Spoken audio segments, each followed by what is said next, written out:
আগামীকাল সরস্বতী পুজো, আর আমার ঘরের এই সরস্বতী ঠাকুর অনেক দিন ধরেই পড়েছিল। আগামীকাল প্রতিষ্ঠা করব।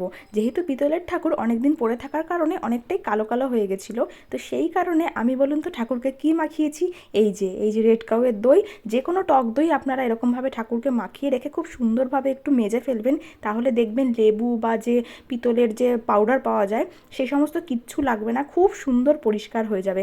এটা আমি আগে জানতাম না, তো আমি রিসেন্ট জেনেছি, তাই ভাবলাম যে আপনাদেরও জানাই যদি কিছু উপকার হয়। তো এইরকমভাবে আমি একটু মাখিয়ে রেখেছি, তারপরে স্কচব্রাইট দিয়ে, নতুন স্কচব্রাইট দিয়ে এরকমভাবে একটু পরিষ্কার করে ফেলবো। তারপর দেখুন ঠাকুরটা কত সুন্দর চকচকে হয়ে গেছে। আর আরেকটা কথা বলি, যেহেতু এটা দীর্ঘদিন পরিষ্কার করা হয় না, তার জন্য কিন্তু একটু কালো কালো রয়েছে। আপনারা এটা যদি পরপর 3-4 দিন পর আর কি পরিষ্কার করেন, তাহলে আস্তে আস্তে কিন্তু চকচকে ব্যাপারটা চলে আসবে।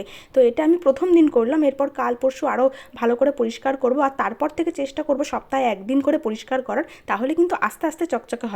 প্রথমেই কিন্তু একবার ধুলেই পুরো চকচকে হবে না। আর পালিশ ভেবেছিলাম করব, কিন্তু এটাতে করে দেখলাম পালিশ আর দরকার নেই, আস্তে আস্তে আমি রোজ যদি একটু পরিষ্কার করি তাহলেই চকচকে হয়ে যাবে।